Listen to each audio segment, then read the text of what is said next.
Hello and welcome. I'm Bob Campbell and this is The Real Review.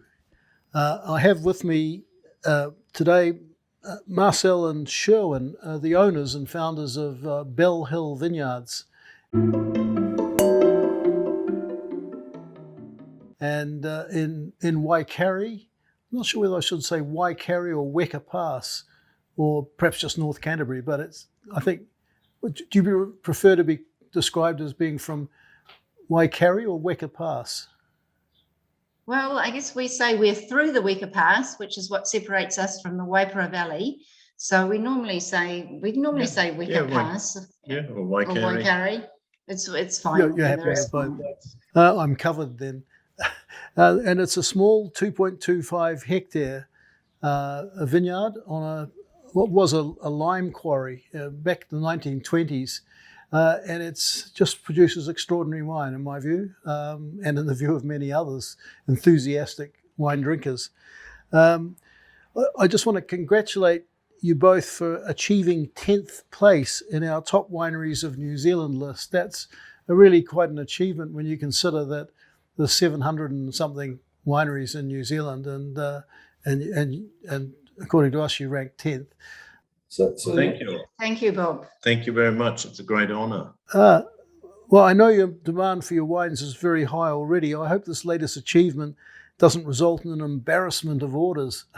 People are very patient, even though the vineyard is very small. We've increased our plantings as of the last two springs now. So, and we find our customers are patient, and they do understand the need to allocate a small amount of wine. So they're very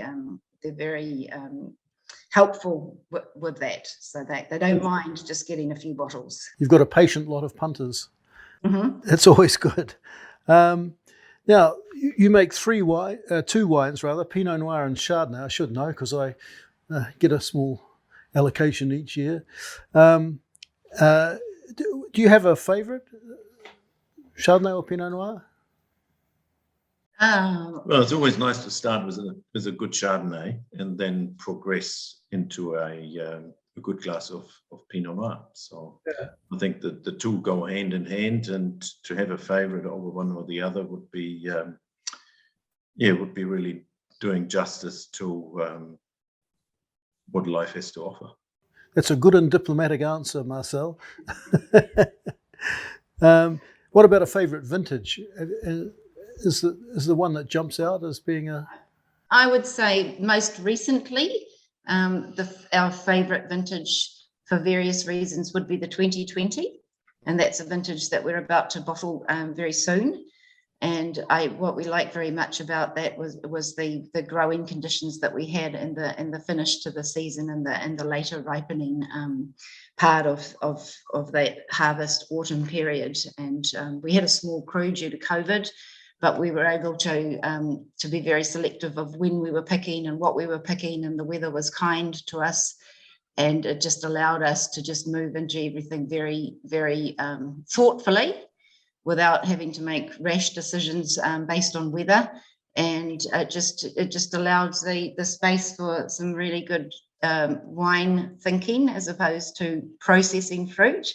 And the results are in the cask. And I suppose going further back, what would you say, Marcel? For me it would be the 12 Chardonnay, which is drinking really well at the moment. That's kind of come into its own window, so to speak. And 11 Pinot Noir is looking good. That's kind of that needed, just getting to that stage with 10 years of age to really unravel a bit more the kind of depth of flavor that we seem to get from the site, and that makes it really interesting. Can you just talk a little briefly about the soils, the fairly unique soils, which I think are probably the key factor in determining your style and quality? Yes, they probably are. They're certainly the key factor in what brought us to the Weka Pass in Waikari in the first instance. Hey, I'd like to know about that. Tell me, how did you prospect it? It's a bit of a long story, but we were basically looking for a site which had pure limestone soils with lovely clays, where everything that is available to the plant was Marine derived limestone and its kind of offspring. And yeah, luckily enough, we gave ourselves 5 years for that search. But even after a good year and a half, we were kind of, we found something in Waikari which was available, which is always very important. It's always nice to look over fence lines, but if it's not obtainable, then that's usually the end of that. So that was, I know you're both Burgundy lovers, and that must inspire you in terms of your winemaking and direction, I guess.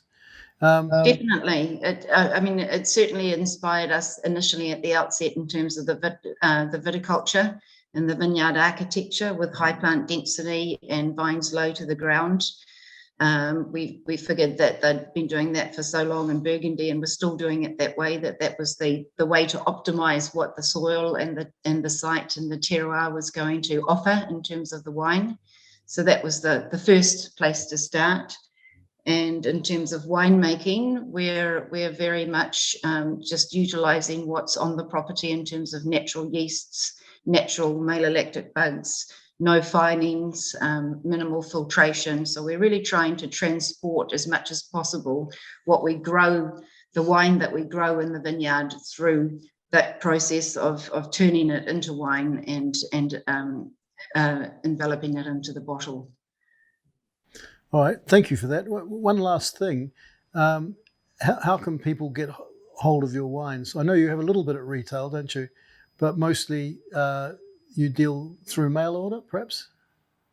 Yes, we do. Yep. We do. So primarily mail order and a little bit of restaurants on-premise sales, a very, very small amount of retail. But if customers would like to reach out to us, then our email address is the best place to go. Well, and thank you for coming along today and having an albeit brief chat, but it's good to see you both. You're looking fit and healthy, and with another vintage ahead of you, I wish you all the best of luck with it. Thank you. Thank you. Cheers, Bob. Cheers. Thank you.